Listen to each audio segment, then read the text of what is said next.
Hey, this is Dawn Marie Solis with INNIS 2022 Neurodiversity Conference, and I am here with Aron Croft. And Aron is quickly becoming a favorite person, in part because when we met originally, I was all kinds of mess, and he understood. So thank you. Transitions are real. When you've had to do a bunch of things and you have an ADHD brain, you need a minute to transition. So we actually took a minute just before this meeting because we needed the minute. But Aron, you came from the corporate world and you left there a couple of years ago, and you started Hidden ADHD, which I can't wait for you to tell everybody about. You have a successful YouTube channel. You are a successful TikToker. You're really getting the word out about ADHD and what that's like. And you were willing to come talk to me, about those cool, successful things, but what it was to get here and what it still is as an ADHD person. So Aron, thank you so much. Dawn Marie, thank you so much. I am so excited to be here. And as you said, one of the things that I've really worked to do with Hidden ADHD, with the YouTube channel, with the TikTok channel, etc., is really bring a little bit of voice to what, in my experience and a number of the ADHDers I've talked to, is a undervoiced or underrepresented portion of the ADHD population, which is if you have inattentive presentation or type, right, that, all this like, oh, I'm so hyperactive and I'm so impulsive. And, even a lot of the YouTube content from people with combined type involves all this hyperactivity, impulsivity. And if you don't have those symptoms, if you're just in the inattentive, or maybe you're just primarily inattentive with some of those more mildly, you can almost feel like the ADHD content isn't talking to you. You're like, who is this describing? And I really, one of my main missions is to fill that vacuum. I love that. I think there's so much out there in the world that presents neurodivergent people, whether it's ADHD or autism or Tourette's or, any of it, as something fairly narrow, while it calls it all a spectrum. Pretty sure I just snorted. Yeah, keep going. Just don't worry, I'll join you at some point. And I think for a lot of folks, they don't find themselves, like you said, out there in the content world because they don't necessarily look like that. And I think part of that is because in order to be a content person, it requires a little bit of something of you that maybe other folks don't have quite as much, right? Like we can get accused of being out here just because we want to hear ourselves talk. We can get looked at in some pretty negative ways, and in order to be able to like survive all of that, let alone actually produce regular content, etc., we're battling a lot of our executive function challenges while we do the thing, but all people see is that we've done the thing. And so the fact that you're talking to an audience that is often underrepresented or not represented at all is great to begin with.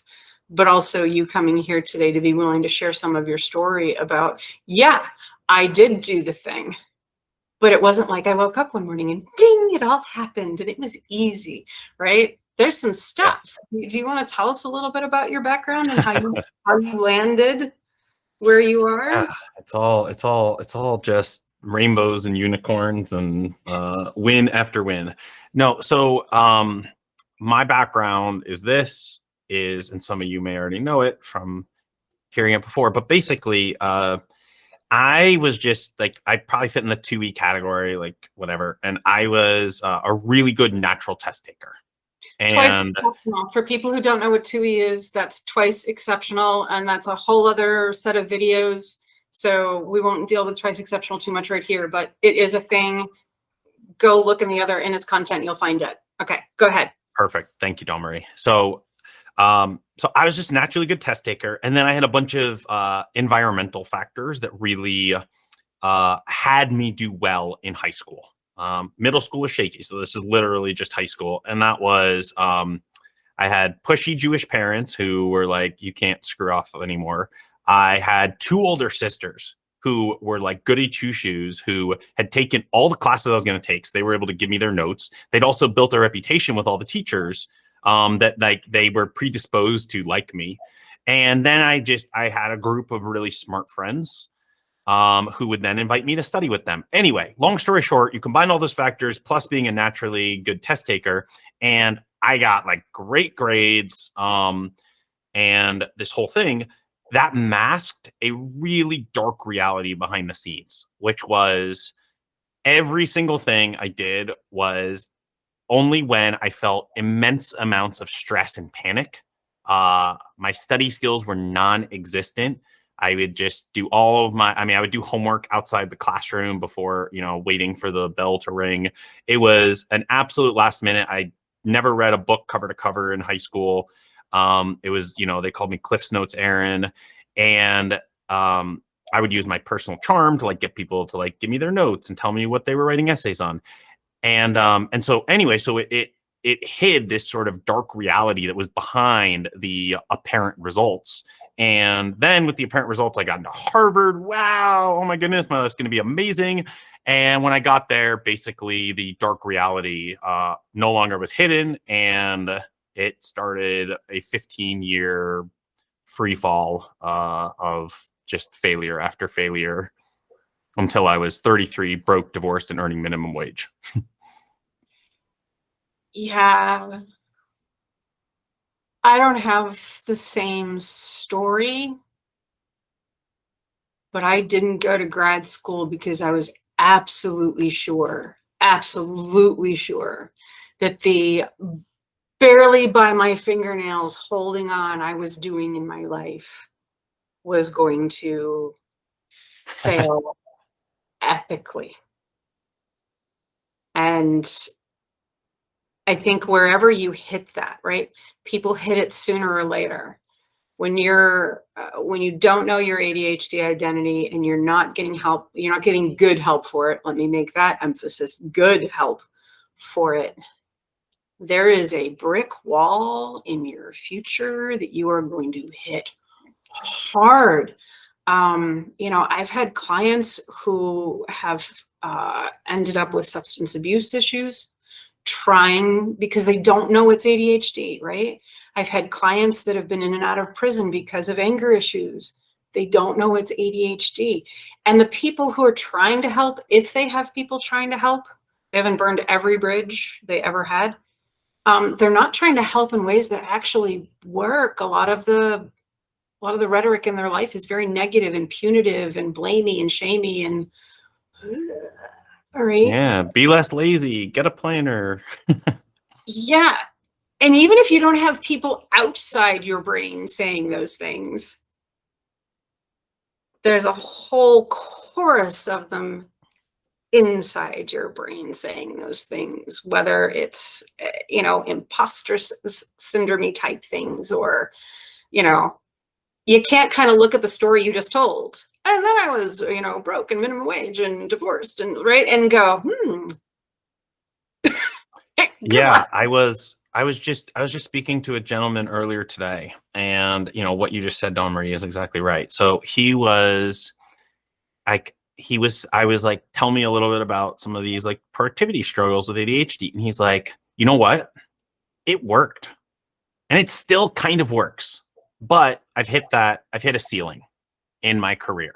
And I got to the point now where I don't want to keep making the sacrifices that I need to make to maintain this approach of like procrastinating to the last minute and doing all these things. Like I'm a dad now, and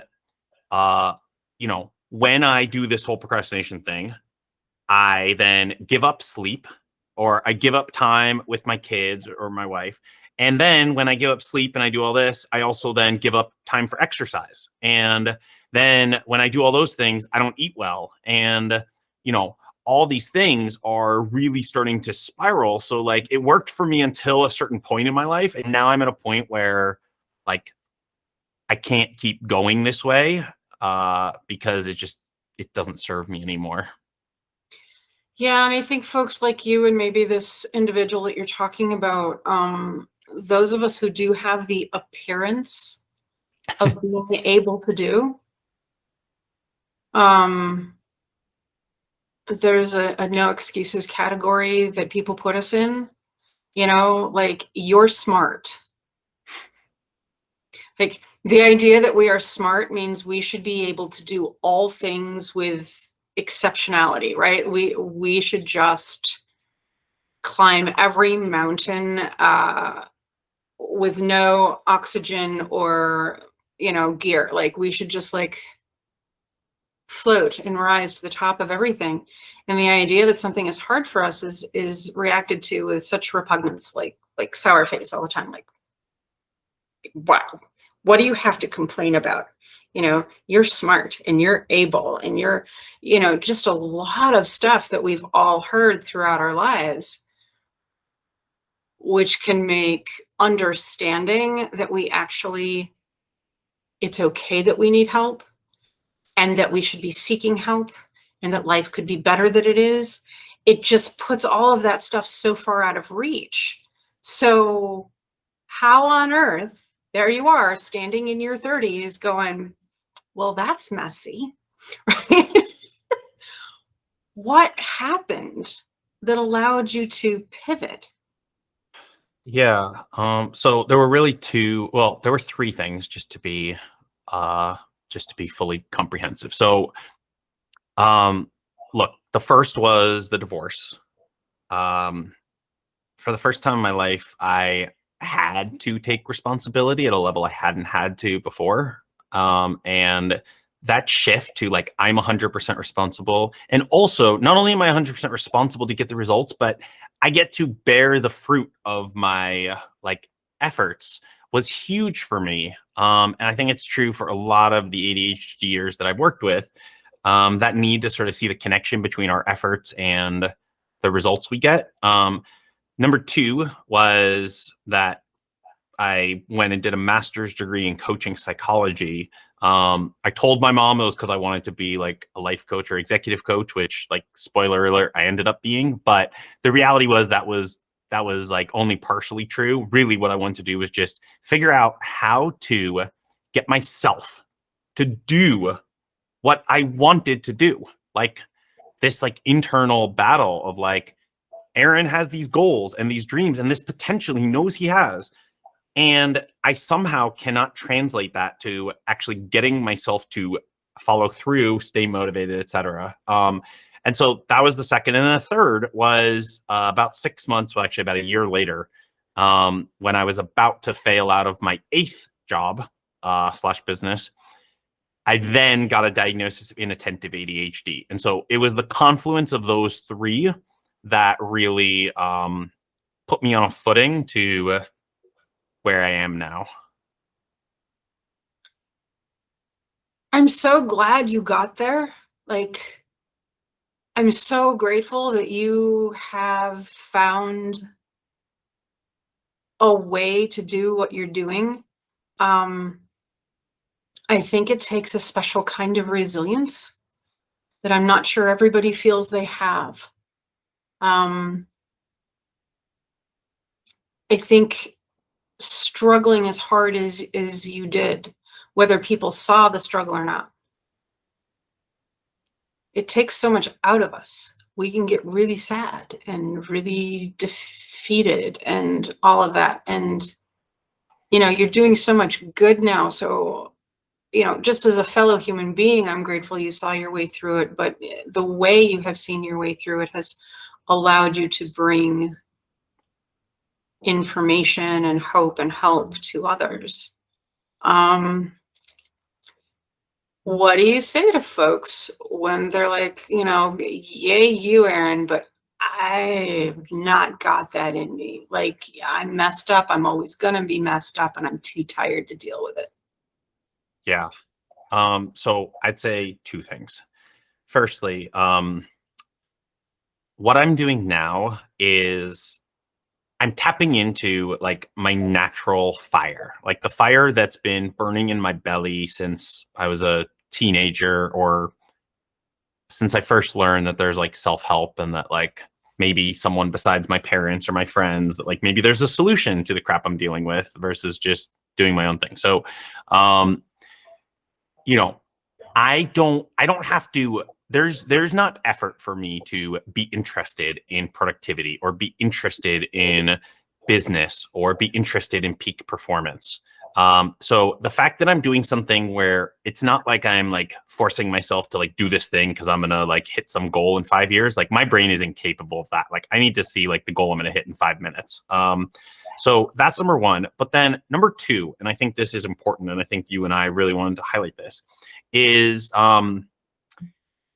that it's not a straight line. It is not it's a very curved, jagged path of like 2 steps forward, 1 step back, and to really be okay with where you're at in the process, with the goal being that you're moving forward more than you're moving backwards. So like I'll give example, right? So I mentioned kind of that thing. Now I mentioned kind of my like recovery from being broke, divorced, earning minimum wage. Prior to the ADHD diagnosis, it was no different than what got me through high school, right? It was the absolute panic of being on my own. My wife was the breadwinner, and now my ex-wife. And I moved into a shared house with 4 other people, and I'm in there, and like I got my post-divorce suitcase, and I'm unpacking my post-divorce suitcase into my new room in this closet. And Billy, this 26-year-old tech support analyst from Vietnam, comes in and he flops down on my king-size bed, makes himself like totally comfortable. I'm like, "Hey, Billy, how's it going? What's up?" And he doesn't act like anything's weird. And in that moment, it hits me. He hasn't flopped down on my king size bed. He's flopped down on his half of our king size bed because renting half a bed was the only thing I could afford at that point in my life. And the panic of realizing that, at 33 years old. And so that got me through the first like 9 months, right? Which is no different than just, holy crap, I'm going to get, fired, or I'm going to fail this class. But then the ADHD diagnosis, do you want me to pause? Sorry. I've No, that's been talking okay. I'm literally having to recover from, you were renting half a bed. Like that, like literally I felt like I got punched in the chest. The wind came out of me. I'm sure you heard it. Like, yeah. So I have homelessness and food insecurity and things like that in my background, and I want to caveat that, because my version of homelessness did not come without a roof. It's just the roof I was under was not a living space. Okay. I wasn't out on the street. I was sometimes in my car with my dog, and I was sometimes under this other roof. So I want to make that caveat, because I did not have it the way some others have had it. But I do relate to, wow, like what's happening right now has no form or familiarity to what I thought my life should be doing at this moment. So yeah, go ahead. Yeah. Sorry. That's okay.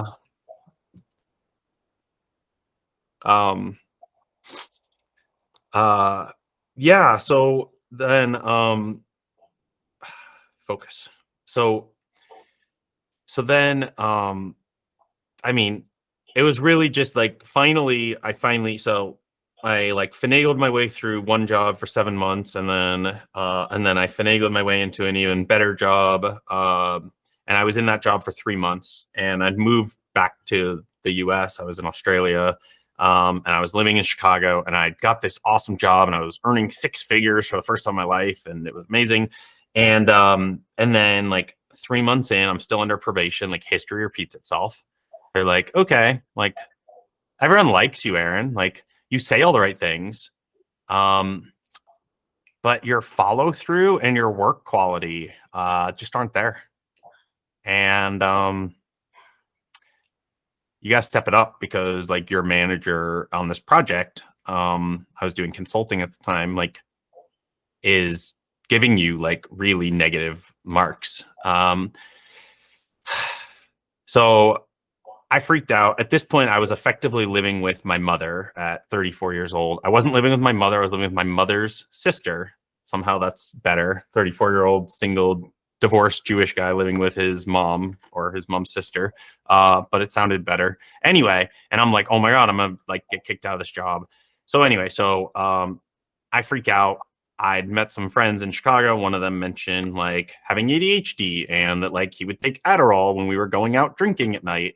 And I'd never tried any of these things, and like no one should do this. This is not the way to do it. But I was like, hey, dude, I'm about to get fired. My boss said I need to stay late every night to redo all the work that I've done the last 3 months because it's not good enough.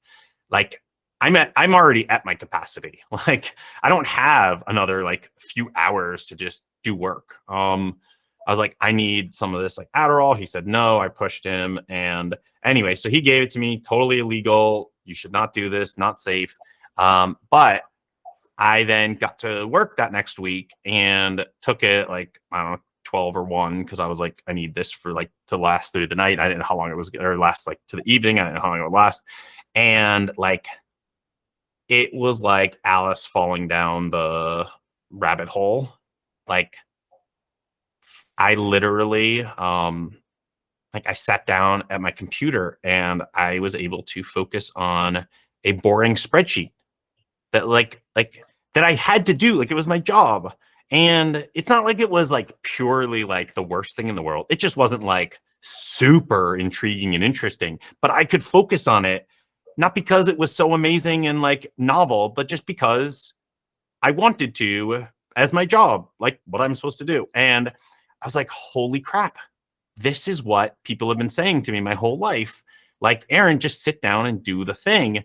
And I was like, I could see why they'd be confused. I didn't realize that like brains were capable of choosing to do this. I just thought that like I was an unmotivated, lazy, like slacker.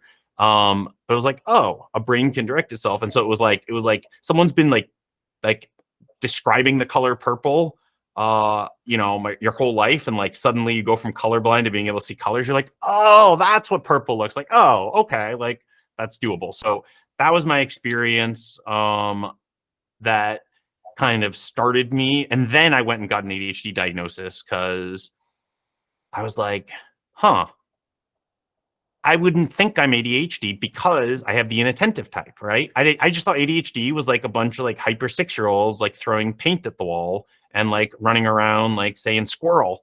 And I learned that there's this whole other type of ADHD where you have this inattentive, where you're just like chronic procrastination, really difficult at following through on things, forgetful, all these things, and that you don't have any of the hyperactivity. And so it was sort of, I got there backwards by realizing the difference, the ADHD meds. And then all of a sudden I was like, well, maybe I should look into this thing.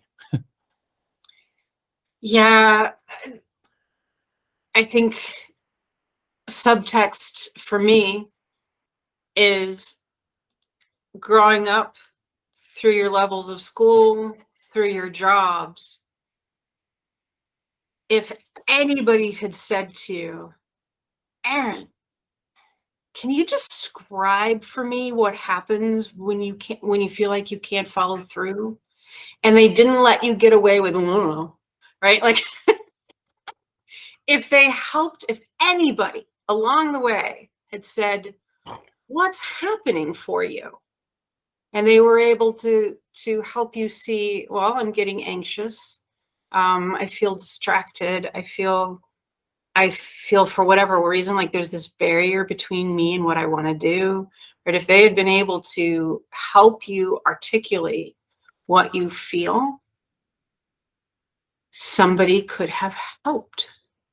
right? So even if it wasn't a medication or even a diagnosis at first, but it was, okay, you have legitimate impediments to your own success that you don't want there, right?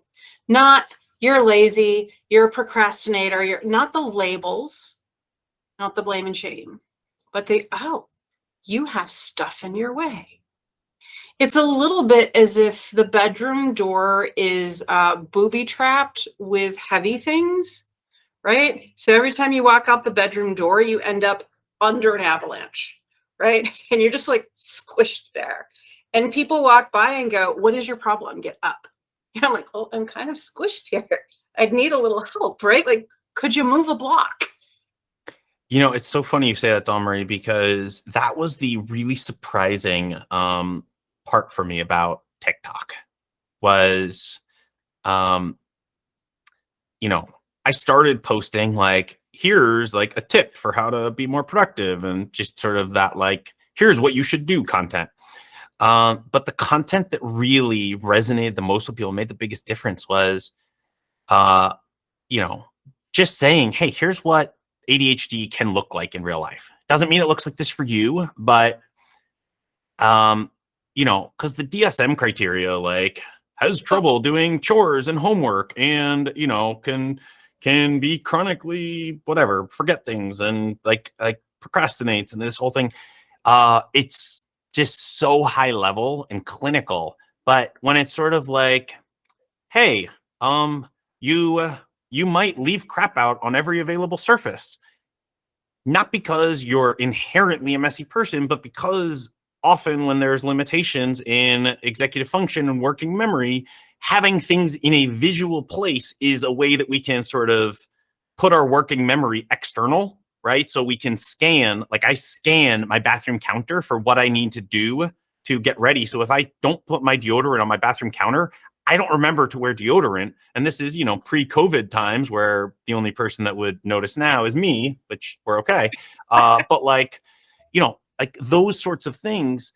And people are like, oh, or, you know, just like so many of ADHD symptoms are things that everybody experiences. The only difference between ADHD and not is just the severity, right? And how much it shows up and how little control. Like everyone procrastinates sometime, but us ADHDers, especially in the inattentive type, it's like procrastination is just like a way of life for us. And so really just kind of making that clear and illustrating it with like real life examples, like the forgetfulness, like it takes you 3 false starts, you know, every time you leave the house, like, oh, I came out, oh, I forgot this, oh, I forgot my keys, oh, I forgot my, like, and people are like, yes, like that's like I never connected it. I just thought I was lazy, unmotivated, slacker, you know, failure, whatever these issues are. And so, you know, that's been one of the really surprising delights about TikTok is that it has raised awareness for a lot of people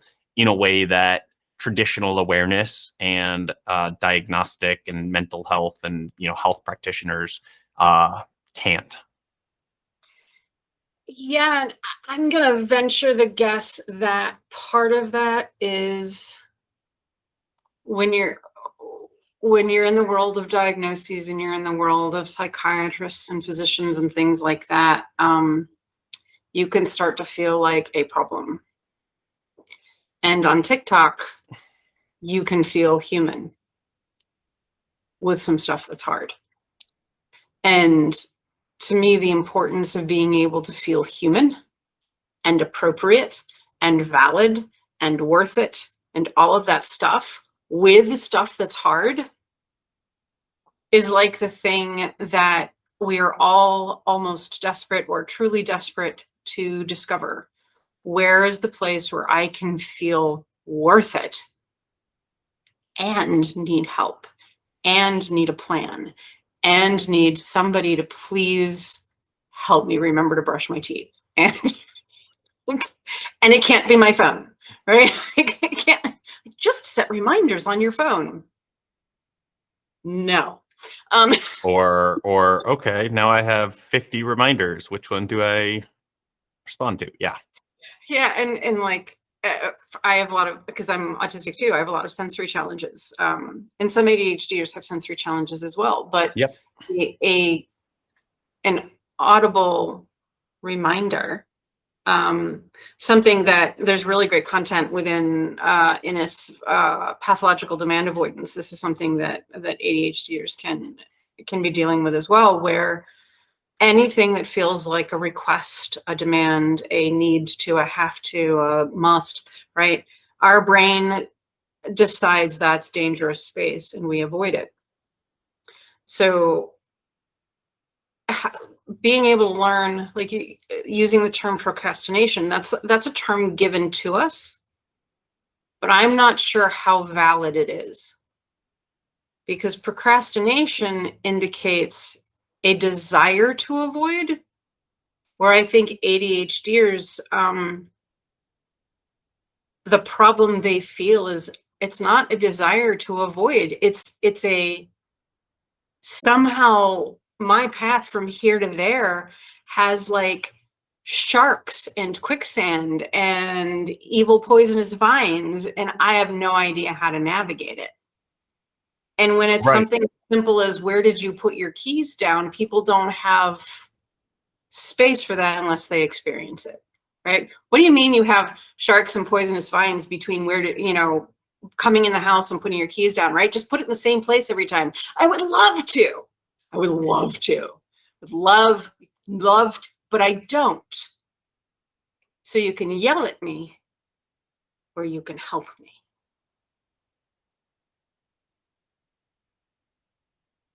I think when you show up, Aron, as you, and you've figured some stuff out and you're helping people and you're being successful with that. But people can know, just because I figured some stuff out doesn't mean I'm not still ADHD. I'm not still in my body and brain. I've just figured some stuff out. So what is it to be you?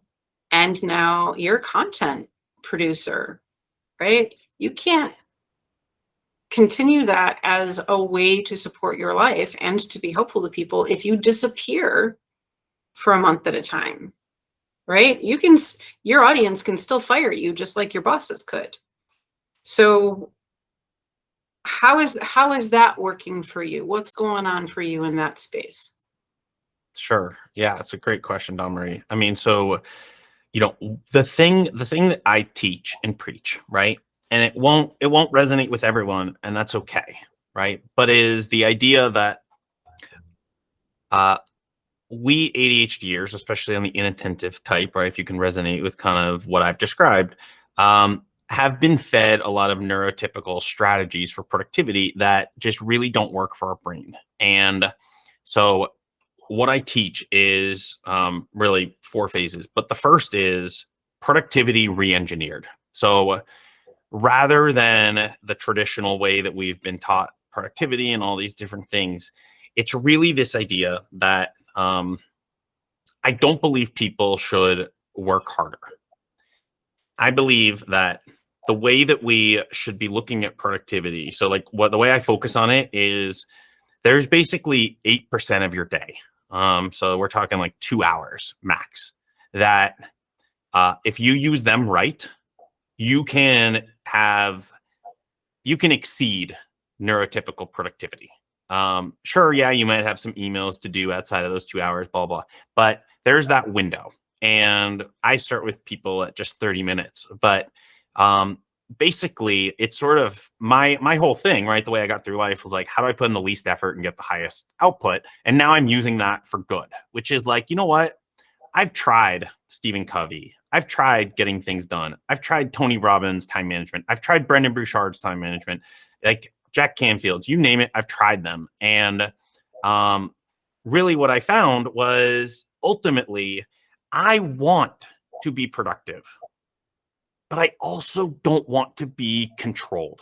I want my life, my work, everything to not lose that element of fun and enjoyment. I don't want to be this robot. And so firstly, it's re-engineering productivity to say, you know what? don't worry about the other 22 hours. Let's just optimize these 2 hours. Not focus on being busy, right? Because everyone just fills their time with like emails and responding to other people's requests. But let's find those things that basically the tasks we're avoiding, those tough tasks. And let's use this kind of window. It starts at 30 minutes and hit that out, right? And so what we're doing is we're the whole center of it, right? To answer your question on how I do content is that I believe the thing is most people try to teach lift yourself up to the level of what you need to get done, right? Recite a bunch of affirmations and do a bunch of visualization and then like, you know, look at a bunch of hustle pictures on the wall and tell yourself that like real people like work hard and no pain, no gain, and raise yourself up and then just focus and focus and focus and do 12 hours and blah, blah, blah. And I take a very different view, which I've done with myself, which is basically if I'm down here, how can I get this stuff to lower? And so one of the core things is that building habits, right? So like everything that we do now is literally just like one step of conscious effort above like millions of habits we've developed, right? Us talking and having this conversation, this dialogue, like that started with us babbling and that started with us like making like one word like mama, whatever, right? And then it was sentences and then it was paragraphs and then it turns into full blown back and forth conversation with ideas and gestures, right? And our ability to do that, we're just layering one extra level of conscious effort on top of a whole millions of. So my thing is cool. I'm going to build a productivity habit of doing tough tasks, which starts, we call them dots, daily one tough task, starts at 30 minutes.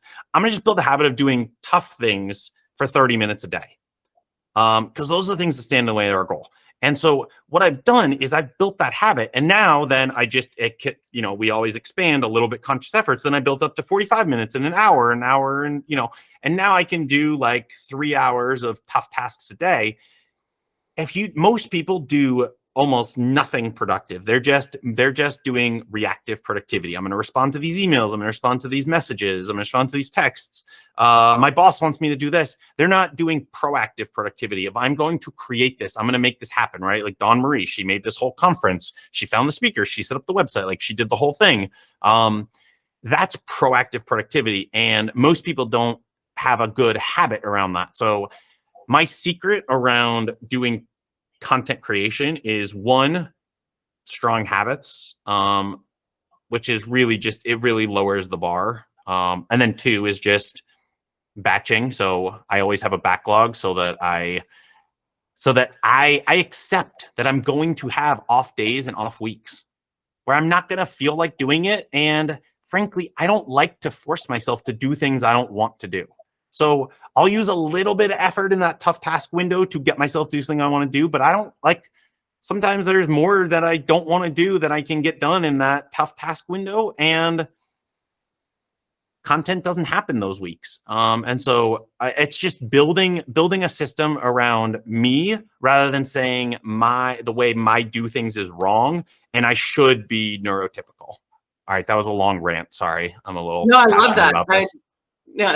I enjoy all of the details, so it makes me happy. I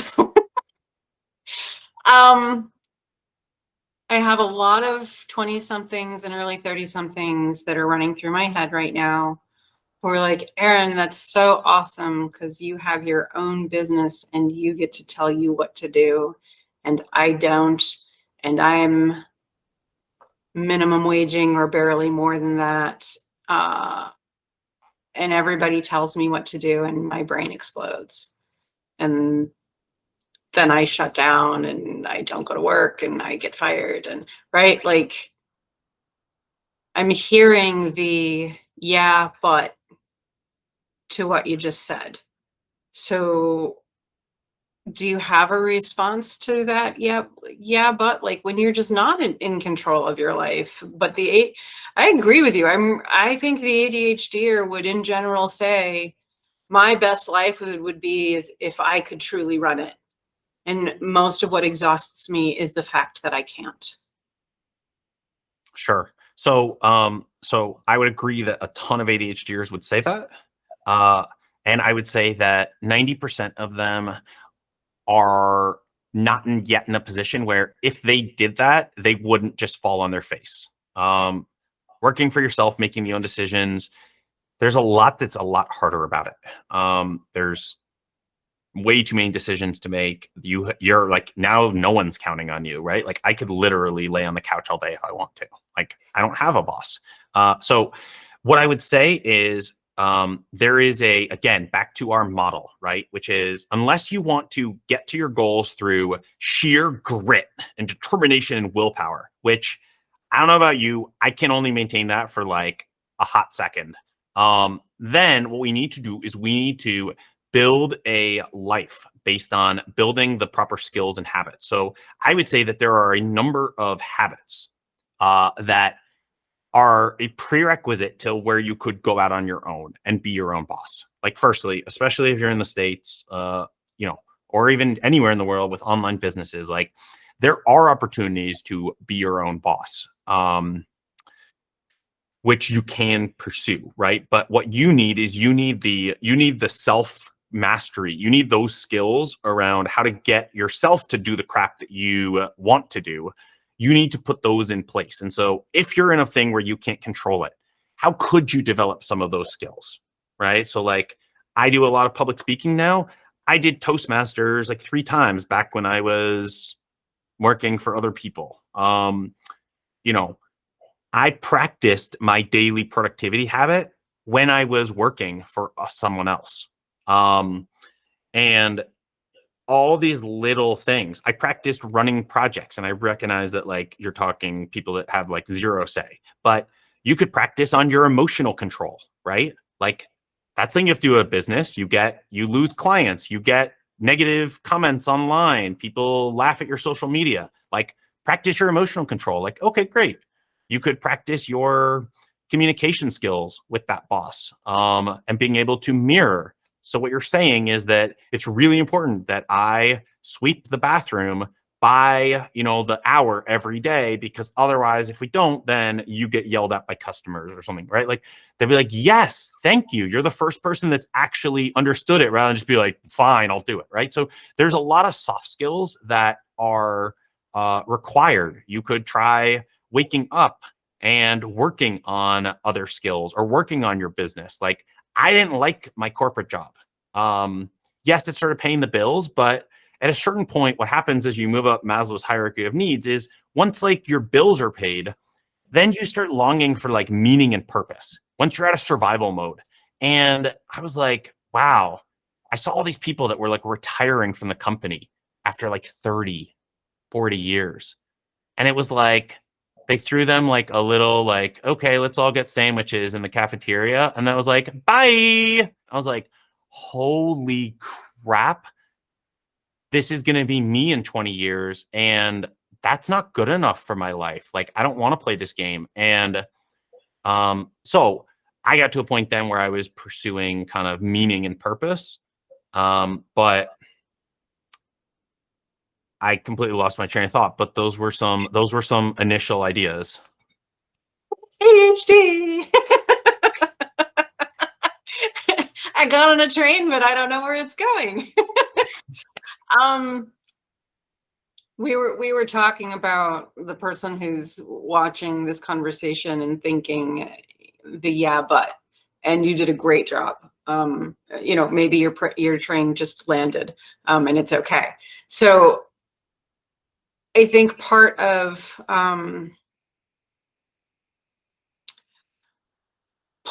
what ADHDers, whether they know they are ADHD or not, part of our struggle is we can hear a thing and it sounds good. And the second we think about us doing it, the anxiety is just like, right in our face.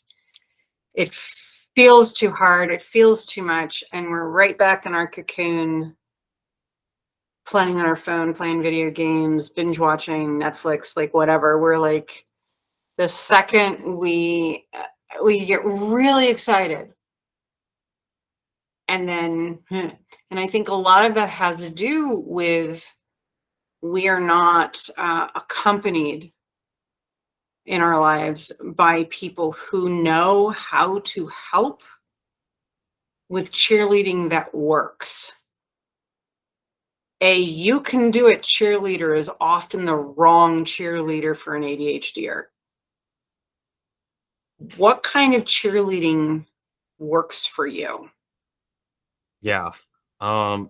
So look, I'll tell you for me, and then I'll tell you for kind of what I've seen across working with hundreds of ADHDers. So look, for me, like I had a super critical mother, and I am just so sensitive to criticism. It's ridiculous. Now, I've worked on that skill, right? This is back to your previous question, right? That there's always skills that we can develop to get ourselves to the point that we can obviously, like, I need to be better at dealing with criticism if I'm going to have, like, 100,000 followers and people commenting on my crap. So I've gotten better, but at like my core level, it's just so challenging for me. And there's so much defensiveness that comes up and so much need to kind of prove that I'm worthy and I'm right and that I tried and I'm not dumb and like just this whole thing. And um so for me, uh there's two things. I need a model, right? Like I need to see that it's possible, believe it's possible, like someone to show me at least the path. Um, and they can't show me the path and say, cool, Aron, you can have these things. Just do these 100 things. And I'm like, well, good for freaking you. Or just work all day. And oh, by the way, do an hour-long morning routine and work out and meditate and do all that. And then come home, deal with your family, whatever that is, your pets, your kids, or whatever. Oh, and then, by the way, just work on your side hustle for 3 hours. And then I'm like, that's awesome, but that's not a path that I believe I can follow. And that doesn't work for me. And also that comes to the problem, like I said, of like, me and a lot of people, it's like, we really want to be productive. But we also don't want you to take away like the joy and fun and like the freedom to not have to like be so forced into a box and cramped all the time. And so, I think for me, which is a very long-winded answer to your question, a lot of it's one, seeing the path, and two, getting encouragement. Like I shut down with criticism, like, hey, look, yep, you're on the right path, you're going there. So that's for me. What I've do you want me to pause before I tell you what I've seen with others? Um, no, it's okay because I don't want you to lose your thought. There you go. Never would happen. So here's what I've seen with a lot of the people that I've worked with, and it's true for me. There's a lot of us are just carrying around this really kind of deeply ingrained self-perception of being a screw up, being a failure, not being enough, that that yeah, that is just it's so there that for so many of us it's just like we actually do need a lot of that positive encouragement, like not complete false like cheerleading, like, oh, you're gonna do great as you fall on your face, but like, hey, look, yeah, you know what? You only followed through on 2 out of your 5 days this week of your productivity habit. That's totally cool. And then like that support, like rather than just like the why didn't you do it and why didn't you do your homework and good job finishing, but why didn't you do it sooner? And why did you cause all these problems? Like for so many of the people that like me and that I've worked with, there's so much shame around that like, yeah, that we tend to get discouraged by that. And so that doesn't work for us staying motivated. Thank you. Yeah, I think the cheerleading piece is really hard to understand. If you're a parent out there and you've got a kid and you feel like all you're doing is offering support and validation, you've watched your language from birth forward. You're like, I'm never going to say a critical thing. And your kid is still reacting to you as though you're like devastating them on the regular. Understand that this can be part of the way an ADHD brain processes any attention, right? Sometimes any attention feels burdensome, blamey, attacky. And so part of the reason why I asked the question the way I did, what works for you, is because what works for you was a little bit different than what you said you experienced for other people. And we need to ask folks, and we can start asking even really small children. If we're patient, we can find a way to help them express, if not what we should do, at least what we shouldn't. And that can be really hard, right? If you're a parent out there, or you're a spouse, or you're a significant other or a good friend, and you're like, what can I do for you? I don't know. I don't know. Like, if I knew what you could do for me, I would have told you ages ago. And like even the question, what can I do for you, can go a little sideways. So we do have to be patient with these people that we love, that we would like to help and advocate for and cheerlead. But everybody's going to need something a little different, and possibly they're going to need it a little differently, moment to moment, day to day. And so we can sort of back up to much earlier in our conversation, where we were talking about if somebody had just noticed you and been like, hey, what's Aron, what's going on for you, right? Like, not what's wrong with you, right? The hell's your, not that kind of, but like, hey, I think you probably do want to do stuff, and I think probably this is bugging you a lot. And so maybe we can figure out together, what are the stumbling blocks, what are the impediments, right? The same kind of thing where we look at somebody who has potential, and we don't demand that they live up to their potential the way people expect. The current director of the Boston Philharmonic Orchestra, Benjamin Zander, he and Rosamund Stone Zander wrote this wonderful book where they talk about, in part, don't ask people to live up to things. Find ways for them to live into who they are. And to me, that's a really profound idea. And it's the space I would like to see help come from. How do I help you live into who you are? Because who you are is valid and able in so many ways, right? I was the English student, not the math student. And I got the impression that I couldn't do math. That was not accurate. I'm dyscalculic. I needed somebody to show me math in a profoundly different way than school showed me. And when every once in a while, I'd find somebody who could show it to me, and I'd be like, oh, I might be able to do math. But I would have that for such a teeny moment that I couldn't spread it out over my numbers experience, right?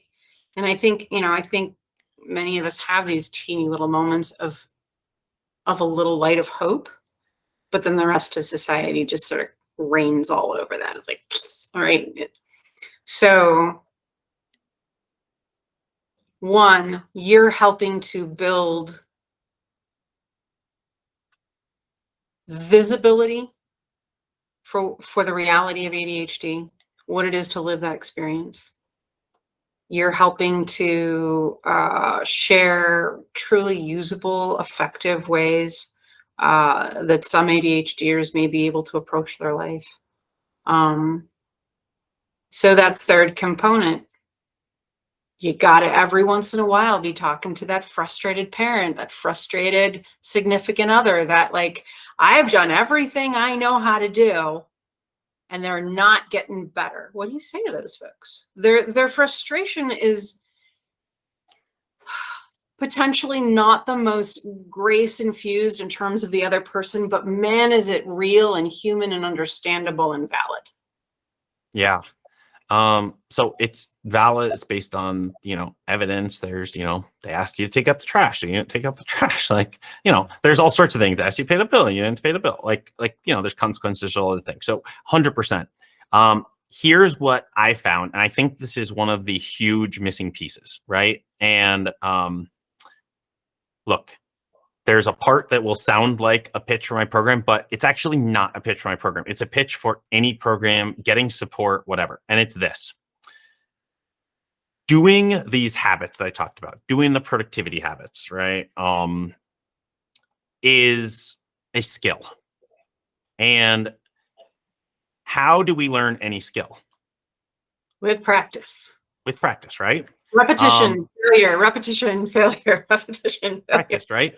Yeah. Now, here's the cool part. As kids growing up, we have at least some grace to go through that process of fail, learn, repeat, try again, right? And then we kind of develop those skills.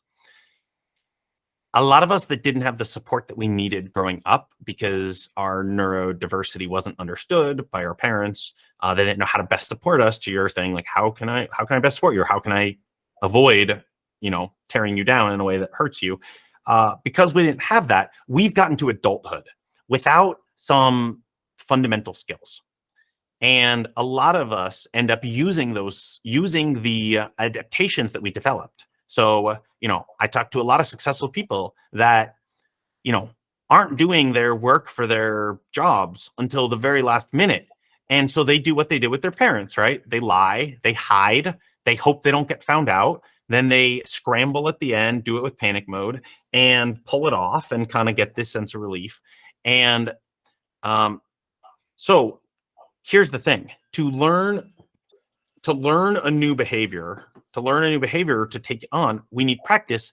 But our adult world does not provide the necessary ingredient for practicing new skills. And the necessary ingredient for taking on a new skill, especially of this complexity where you have all this like emotional baggage, is psychological safety, which means I can tell my spouse that I'm going to do this thing and then not do it. And then we can both look at it together in a completely non-judgmental way and say, oh, I wonder what happened there.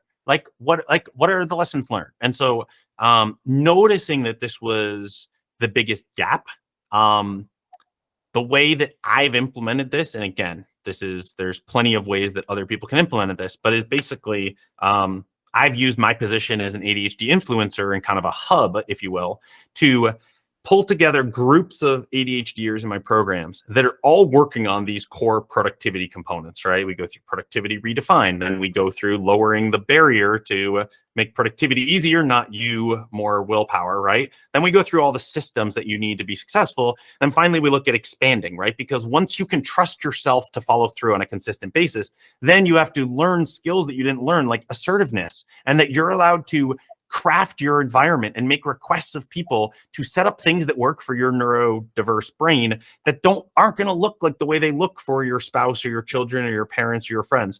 And so we walk people through our 4-part system. The core part of what we do is that it's to create a safe space where we encourage them to share their daily tough task and then to report how they did. And we want them to report especially when they didn't do it, because to be able to say, I'm going to work for an hour on my report and then be like, I just watched Netflix and I did F all on my report. And then to be able to look at that without shame, without judgment, and have 5 other people be like, oh my goodness, I did the same thing. And then to all of a sudden do that a few times and start to see, I see a pattern now. Because when we can look at data, instead of getting caught in the drama, right? So data over drama, we can just look and say, oh, every time I do this, this is what happens. Turns out saying I'm going to do 3 hours of cleaning is too overwhelming. But if I just say I'm going to do 20 minutes of cleaning, or if I set up, if we have tons of tactics that we teach, none of them are so unique or special, right? You can find plenty of productivity tactics on the web. But you apply those and you start to develop your own unique productivity system of here's what gets me to do what I want to do. And but the missing component in my experience is we need a playground where we can fall off the balance beam and land on something soft. And we're not going to get that from our neurotypical or even our neurodiverse spouse. We're not going to get that from our kids or our parents. We're not going to get that from our boss. Like, you can't show up to work and be like, I did 2 out of 5 things this week. But that's exactly what people do in my program. And there's plenty of programs I'm sure that have that. But the idea that we can try, not succeed, and then see what didn't work, notice patterns, is what's missing in building the skill, which is in any other skill. You can go learn tennis tomorrow. You're going to hit the ball in the net, more than you hit it over the net. But it's missing in these life skills like productivity that we're just supposed to know. And it's really that gap that I see that addresses your question of how do you help someone kind of get over that, that barrier from, what they should be doing and then what society wants them to do, and the understandable disappointment that, people that don't have the experience are going to feel. I agree so much. That sense of safety to figure it out. I think, anybody over the age of 5 wants to figure it out. They really do. And we can often misunderstand, the lack of interaction or an aggressive reaction, or, some of the things that we get in trouble for in our lives. We can really misunderstand that as, well, you just don't want to. No, we do. We do. We want to so freaking badly. So badly. But we don't necessarily have front of thought words for our experience. We don't necessarily have enough skills yet to separate the spaghetti that is our brains sometimes, and look at each. Sometimes, yeah. I wish. All the time. Yeah. Right. Sorry, I'm interrupting you. Keep going. No, you're good. But that we definitely need that safe space. And I think, content providers like you provide, I think that's a lot of what social media is for us, right? It's a little bit of safe space where at least I see somebody else who's kind of like me. At least I see somebody. It's a strange way of feeling visible. I know nobody's actually seeing me, but somebody's representing something similar to who I am. And that lends a sense of companionship that I think is vital to that ability to feel safe while we figure it out. To feel companioned rather than motivated, rather than told, rather than, even encouraged, right? Like, a lot of what we need is companionship. We need to feel it. Yeah. Go ahead. And when we have the companionship, what I've noticed with the hundreds of people I've worked with is that the companionship is amazing and they love community. But what the community and the companionship gives them is, for the first time in their life, they say, maybe I'm not as broken and effed up as I thought and as everyone's told me I am. And maybe I can actually just be the way I am and then start to build systems that work for my brain, my life. Even if my spouse, kids, parents, boss don't understand my systems, I'm going to work for what works for me. And the companionship's big, but really it's when they make that jump from that to, I'm okay. I'm not broken. There's nothing wrong with me. There's some stuff that I might need to fix with my systems and my habits. And, I need to build some skills, but there's nothing wrong with me. And that burden to free people from is just, it's honestly really a core of my life's work, because I lived that way for so many years. And it's just so rewarding to just watch people continually start to shed that. And yeah. Oh, I don't want to go, but we have to go. And that kind of seems like a space to do it. Aron, thank you. You have been transparent and helpful and gracious and kind. And I really hope people go find your, we will link to your YouTube. We will link to your TikTok. I am so looking forward to working with you further in the future. But thank you. Thank you so much for being with us today. Thank you, Don Marie. It was an absolute pleasure. And if anyone made it this long in the video, you're a better person than I am, but we appreciate it. I'm so proud of you, and thank you so much.